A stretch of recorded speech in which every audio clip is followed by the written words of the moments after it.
outside of 616 Records, like in general, like even if I didn't have 616 Records or it didn't exist, unity means everything, because how are we going to succeed within the hip hop universe? You know, like if Grand Rapids is its own camp and we're fighting within our own camp, how are we going to be able to go and march to other camps? You feel me? Like it doesn't work that way. So unity means everything, because like if you look at Atlanta, how they work, how they all help one another.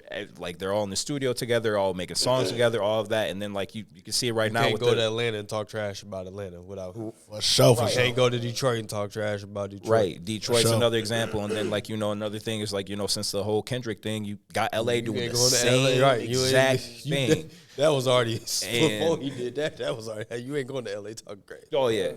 And now, like it's the same thing for Grand Rapids. Like, unity means everything to me. Yo, we live. We're back in the building. It's another episode of The Risk Takers. I am your boy, Chasing Summer, Chase for short. I got my brother with me down on the other end. Yes, sir. Oso Loso.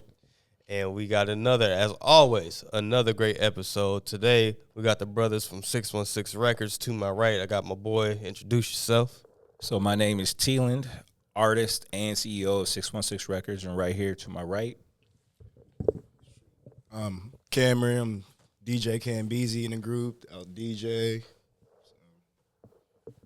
Type beat. How y'all doing, man? How y'all feeling? I'm feeling good. How about y'all? We doing good, cool, man. feeling Feeling cool. good, man. Yeah, Life is good.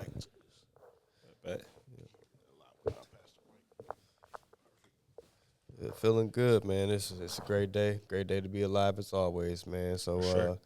We'll just start this off, man. Tell us what y'all about. Tell us what's going on in life, man. Okay, so 616 Records, we are a record label that originated in 2020 when I originally graduated college. I wanted to be a part of the hip-hop scene in Grand Rapids. Came in here, and I saw that there was a lot of, I guess, there wasn't any type of unity. So when I first came here, I reached out to a couple of different cousins. Cousins told me that they didn't want to work with one another, like at all, because they looked at each other as competition. So I was like, I went to school for business in college, and maybe I can make a business within building unity. So that was like 2018.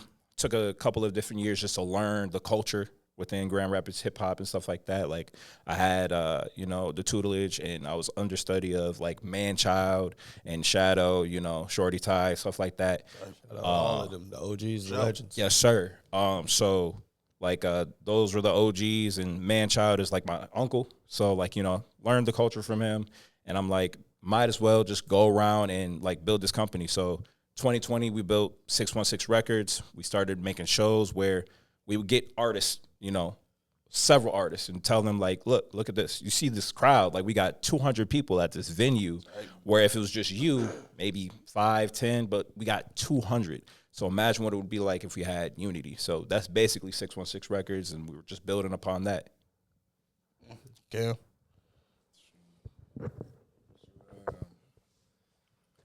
Just chilling. Just been trying to make a couple different moves around. Trying to have a couple different DJ showcases that I got coming up. Got one coming up November 22nd. Fillmore. Fire. Hoping to have a good turnout there. Hoping to have a couple DJs as well. DJing with me should be a good vibe out spot, right? And got a lot of content coming out. Last year I didn't really have too much going on, but I'm trying to pop out and show everybody, I got a little talent in DJing and things like that. So. Type. How you get started in DJing, by the way? Man, kind of got pressured into it a little bit, my boy, my cousin actually. Teyland's my cousin for those who Oh, yeah, blood cousins. Blood cousins. Oh, shit, I didn't know that. Cousins. Man, that's dope. Oh, yeah, go ahead. Don't mean to jump ahead. Funny. So the funniest part about 616 Records is like the core members, we all didn't know we were cousins. It literally was just some random point. Like it started with someone who's not longer a part of the team, but my grandfather literally was like, "Oh, you guys are cousins, right?" And then after that, we're like, "Oh no, but you're my cousin." And then just connecting, we all just found out that we were cousins. But funny enough, the way that he became a DJ is he was just coming around, hanging out, just listening to what we were making, hanging out, just hanging out in general. And it was just funny because I was cool with I am cool with TDE's MacWop, their DJ. Fire. And I literally looked at him. I'm like, bro, you look like MacWop. I was like, you look like MacWop. That's crazy. You do not look like Matt Wop, though. I don't think you look nothing like Mac Wop. No, bro, it was just random because I was making fun of, because it was more of like I was making fun of him as a joke because, like, you know, Xander Taylor, you know, sometimes Xander looks like Kendrick Lamar to me. So we were just randomly like, bro, this is MacWop and Kendrick. You should DJ, right? Exactly. So then I just out of nowhere, you know, like, I asked him, I was like, all right, here's the DJ deck. Why don't you mess with this for like a week? We're going to have like a competition between you and our engineer who's been claiming that he was a DJ for like however long, but we've never seen a DJ, right? Type. So they pull up and he kills it. Cam kills it. It took him a week. And he was sick. The transitions, he knew how to cut like the right words and stuff like that. Like he was dissing our engineer using the soundboard, cutting parts out of songs and stuff like that. But I'm going to go ahead and pass it back to you so you can. I will say the closest, I would say you look more like Smack. And that's no violation, though. That's no violation, though, my nigga. Nigga look like a Mari Stoudemire. That's Hey, for sure. That's the closest one. No, they was calling me Lecrae as well, all kind of things. Damn. Nah, but yeah, I wouldn't say I wasn't trying to diss him. It was just I was just playing around at the board, and I didn't really think I was doing that well with it. But everybody was getting all hyped to it, so I'm like, damn, okay, I guess I am pretty good with this. And it just came natural. Just started practicing a lot. We was throwing a lot of shows during that time too, so I was getting my feet wet. Doing a couple DJing, and then they started throwing me into trying to host shows and things like that. So that broke me on my shell for the most part. And I believe the first show that we had was at Art Prize, and down at the Coders Plaza. So that really opened me up to DJing, and crowd was saying I was doing good DJing there, and then I just took off from there. Just started loving it. That's fire. Where would you say your love for music came from? Man, I'm a like old soul, man. My dad played music all the time. Shout out Mike Brown. Shout out Pops. Yeah. Shout out my man. She was just being around uncles. My uncles always had the boom, the 12s or speakers, music all the time. I was always around it for the most part. So, you know, I just love music. Got an ear for it. Fire. So, 616 Records. How many artists you got, and are you looking to build more, or what is the overall directive when it comes to artists, and what would you say is your plan and how you develop those artists and help get artists to bigger spots? So for me, well, to start it off, the amount of artists that we have Xander Taylor, you have Jakai, you have Shane Edwards, and you have myself. So there's the total of the four of us. As far as like building the team, stuff like that, we look into seeing artists that are more like within the art and the craft, like they actually care about the craft. It's not just something they want to make quick money or anything like that. We went through a lot of artists that claimed that they were a part of the art. They weren't about it. Like, you know, they wanted money quick, didn't come. Then they started slacking, wouldn't be putting into any type of work. So what I can say is that it's just that we care about people that care about the craft and that want to look into that. What was the other part? I'm sorry. I was just talking about, like, are you the progression of it all? Like, where are you looking to take this? Got you. What I'm saying? So for 616 Records, what I am dreaming to do is take the culture of Grand Rapids hip hop and show it to the world. There's a lot of people that are focused within here and only doing things here and being the best here and the whatever. That's cool and all. And I love that being a part of the culture, but I'd prefer that we bring and show our culture outside, to the outside world, because there's so much that we got to show. We have so much talent. And that's another thing besides, us having our four artists and us promoting our artists. I'd prefer to also push whoever is within Grand Rapids, push them forward within the culture as well. So you decide to do 616 Records. You're not Astro Records. You're not the River City Records. You're not none of this. You 616 Records. Yes, sir. Do you feel like having the actual crown of the city name as your label, do you feel like that put a extra weight on you to represent the city in a certain way? Not necessarily. Just because, let's say it like this. When I remember it to this day, when I was 6 years old, I went to Manchild and I told him I wanted to rap. And he was like, nah, you can think about it, like, but you got to work. You got to take time. You got to put the 10,000 hours in, right? For sure. I've been writing and writing and writing, putting in so much time and studying not just, the music aspect, but the business aspect. And the way that I look at it as is like the main reason why I named it 616 Records is because once we make it, I want everybody to know this is Grand Rapids culture. So it's not necessarily like the weight of saying like, whoa, I'm representing and I'm going to fail with like, or whatever. It's just more of like, I want you to know us. I want you to know Grand Rapids, I love that. Because when I first heard the 616 Records, I was like, oh, shit, you know what I'm saying? Didn't know none of the face, didn't know none. I thought, I was like, okay, this is the people that's holding the city down. Yeah. So I will say that's just how I look at it. And I think you're doing a good job, though. I appreciate it. I think y'all represent what the city got to offer, you know what I'm saying? You got amazing artists on the label. Y'all do dope-ass shows. So, yeah, I think you're holding the city down very well with the name as well as with the work behind it. Appreciate it. For sure. So you personally, how do you break down that artist and businessman? Like, how is that for you, and how are you separating the two, and then how do they also work together for you? I'll be honest, it's difficult because, like, it's not just that. Like, I'm a father as well. Yep. I got a family as well. I got a 9-to-5 on top of that. So it's being able to have balance within all of it. For having the artist side and the business side, what I typically do is make sure that I have time for both. Once I get done with this artistry period, I know that this is a period for business. Yep. And if there is time that I need to have to set back for the artistry, I'll take time to set back for the artistry so I could push the business forward as well. Nice. So with being an artist as well as a businessman, I know you try to wear both hats. Which one do you probably put first, though? What I would prefer is the artist end. Type. But the business end is more important because if I don't have the business right, the artist is going to get screwed over. And not just me. It's going to be everybody else that's a part of the label.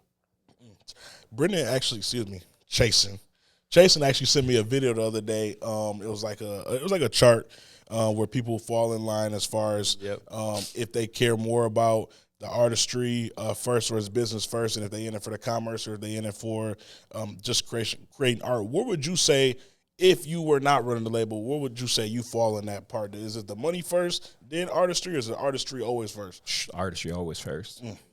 Because how are you going to be able to break boundaries and push things? Because if you focus on the money, where are you going to go? You're going to be following trends. You're not going to create anything new. So I'd prefer to follow the artistry because that's where you're in a box. You're going to be able to work within the box, and then from there you can break out and make something new. Fire. I also did want to ask you a question about Art Prize. I'm not trying to hold it on, when I talk to people about Art Prize, I'm not trying to hold people to what happened to Art Prize. How do you feel, obviously, going back to being 616 Records, winning Art Prize as the first time somebody from Art Prize won what musical talents, especially being hip-hop? I'll be honest, I still can't believe we won.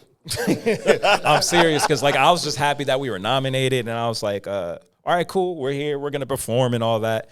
And I remember where I was literally just made it back from the studio. I put my daughter to sleep, made it to the studio. I'm like, all right, cool, I'm about to record something.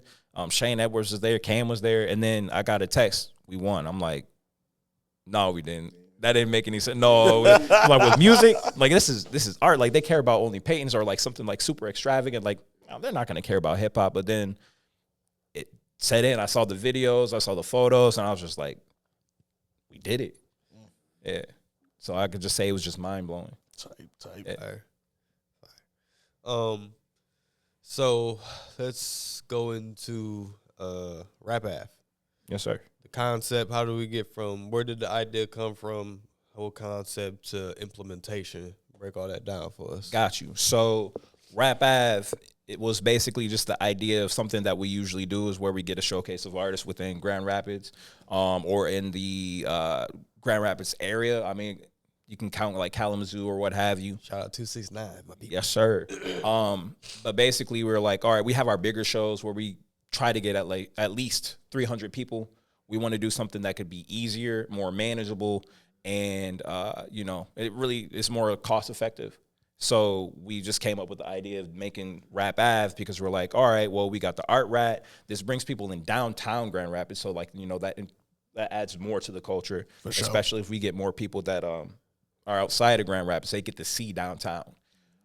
So yeah, that's basically where it came from. We just wanted to downsize our shows and reach out to more artists because it's easier for us to do that, to reach out to a lot of different artists, as well as get to just see who they are, how they work like as an artist, how they work as a businessman, if we want to work with them to do bigger shows.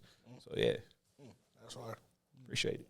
So would you say that's kind of a like show and prove of like, okay, let's get you down here. So then we had these bigger shows. So when we going out to KZoo or whatever, we're going to bring that artist because we had a good turnout with them on the lower level, not in a disrespectful way, but in the lower level of Rap Ave because what was it? The 616-269. Yep. Shoot, didn't y'all say like one time y'all had like 200 people in that joint or something like that? 300? When we were 300. That's the one that. Yep. That's the one that was at that same spot we was at last time. Went up. What was the name of that? The Green Door. Yep. The Green Door. Yep. Dope You ass ain't never venue. been to the Green Door? Next spring, summertime, go to the Green Door. Especially they having a concert. It's an incredible venue.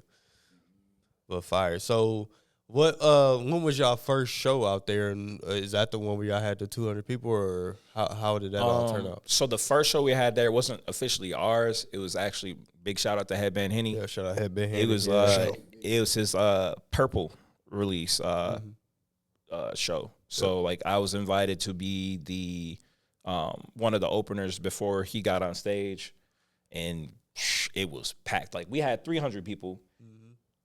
Let's say that he had 400 people. Like he had it packed, and it was like more live than I've expected that space to be. It's like, that's more of like a vibe. Like you do get hype, but like it's more vibe type space with, the bonfires and all that. No, they were hype for Headband Henny. That's hard. Excuse me, my bad. Question for Cam, by the way. So we in the city right now. It's a lot of talk about everybody being the best DJ, and they got this going on. I'm rocking this, I'm rocking that. Where do you feel like a lot of people missed the mark on being, a successful DJ and getting gigs and shit out here?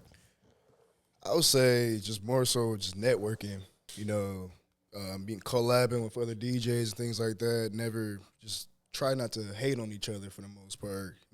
Everybody can learn from each other. For sure. So I feel like that's a thing that kind of stops people from growing as a DJ and things like that. But it is a few DJs out here that's really dope out here. For sure.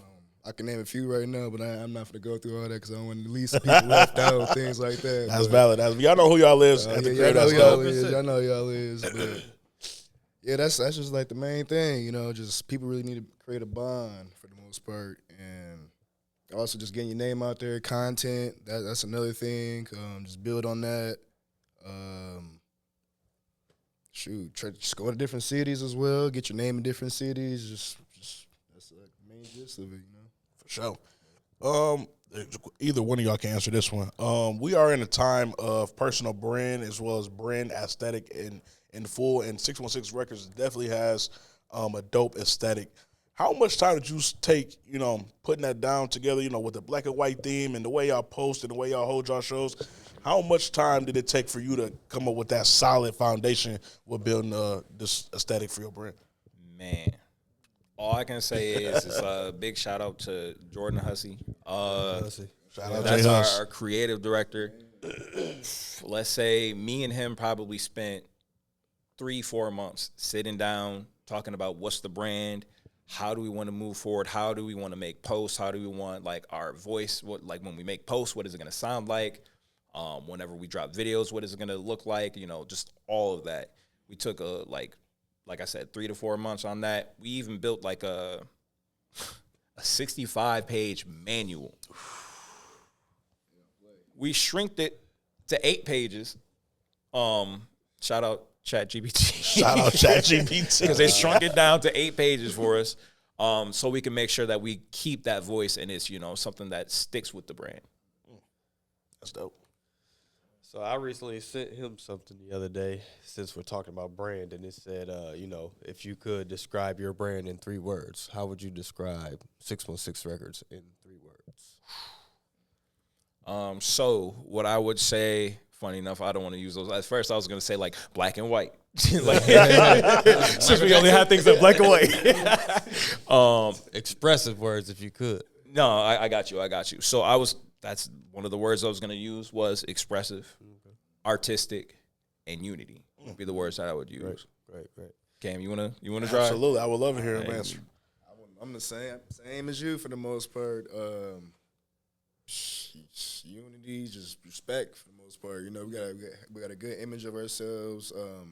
Whenever we do have an event, we always collectively go out as a whole. So whenever we go out, people like, it's 4 or 5 of y'all. You guys are actually a group representing for the most part. So that's one thing. I mean, if I could add a fourth, I would say culture too. That's a big part of it. Fire. What you about to say? Oh, I just wanted to piggyback off unity. We are definitely in a time right now in the city where unity, where our price brought a lot of people together, but then a lot of outside noise kind of was separating a little bit. Yep. How much do unity mean to y'all outside of y'all being a collective, just in general for the city? Outside of 616 Records, like in general, like even if I didn't have 616 Records or it didn't exist, unity means everything, because how are we going to succeed within the hip hop universe? Like if Grand Rapids is its own camp and we're fighting within our own camp, how are we going to be able to go and march to other camps? You feel me? Like it doesn't work that way. Yeah. So unity means everything, because like if you look at Atlanta, how they work, how they all help one another. Like they're all in the studio together, all making songs together, all of that. And then like you can see it right now. You can't go to Atlanta and talk trash about Atlanta without. For sure. You can't go to Detroit and talk trash about Detroit. Right. Detroit's another example. And then like, another thing is like, since the whole Kendrick thing, you got LA doing the same exact thing. That was already before he did that. That was already, you ain't going to LA talking great. Oh yeah. And like it's the same thing for Grand Rapids. Like, unity means everything to me. Same thing. Same thing.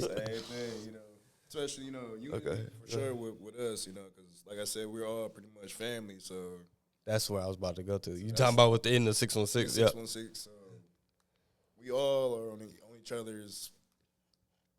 On each other for the most part. I ain't trying to cuss and everything. But you can cuss. You can say whatever the fuck you want to. Damn. You know what the fuck going on. You know what the fuck going on. Damn. Cambeezy. Popping his shit right now. Oh, man. We all take each other accountable for everything we do. So that's another thing where the unity comes in. And we all just got love for each other. How does that family aspect really play a factor into how y'all move, and then how does that also help y'all cultivate, the movement within each other? Because I can only imagine that probably helps in some ways where it's like you got a group of friends, like y'all got family. Yeah. You know what I'm saying? So how does that help push things forward, and how does that help keeping y'all striving? I mean, what I can say is the bond was already there before we already knew we were family. And then once we found out y'all all already knew each other before. Yes. Oh, that's crazy. Me and him ran track together. I was a junior and he was a freshman. Okay. And so I knew him all the way. What was this? Let me see, 2012. So I didn't find out he was my cousin until 2020. That's crazy. Yeah. Hey. So that's crazy. Right. So it was the same thing with just about everybody else. The only person I knew that was legitimately was my cousin was Shane Edwards. Everybody else, I didn't know they were family. So how did y'all find out that Xander was family? So Xander's family through Cam. Okay. Yep. So it was just it just. So that's Xander, your cousin. Okay. So basically what I could say is it was literally like connecting the dots. As soon as, so it started off with a producer that we had that's no longer with the team. His name is James. Like I said, my grandpa pulled up. You know you guys are cousins, right? Boom. He's like, oh, okay. How are you? Like, how are we cousins? Okay, this is the side. This is where it comes from. Okay. That means you're related to, Quay. You're related to Quay. All right, you're related to Quay. Oh, how are you related? Okay, that means you're related to Cam. Oh, how are you related? Okay, that means you're related to Xander. And it literally just kept connecting. And we're like, that's crazy. Yeah, all y'all do super music. small. Yeah, that's crazy. Yeah. That's crazy. So where along the way did Jay Hussey come in? So funny enough, we set up one of our shows and he shot me a message and he asked, he's like, I wanna know if you want me to like work for you to just do flyers. And I was like, he just randomly shot you? Yeah, just shot me in the IG message. This is like we had a show. And he's like, yeah, like I was like, that's cool. Yeah, pull up. It'll be free of charge. Let's chop it up right after the show. So he pulled up, we chopped it up, and the thing is that like he showed so much admiration towards hip hop and the culture.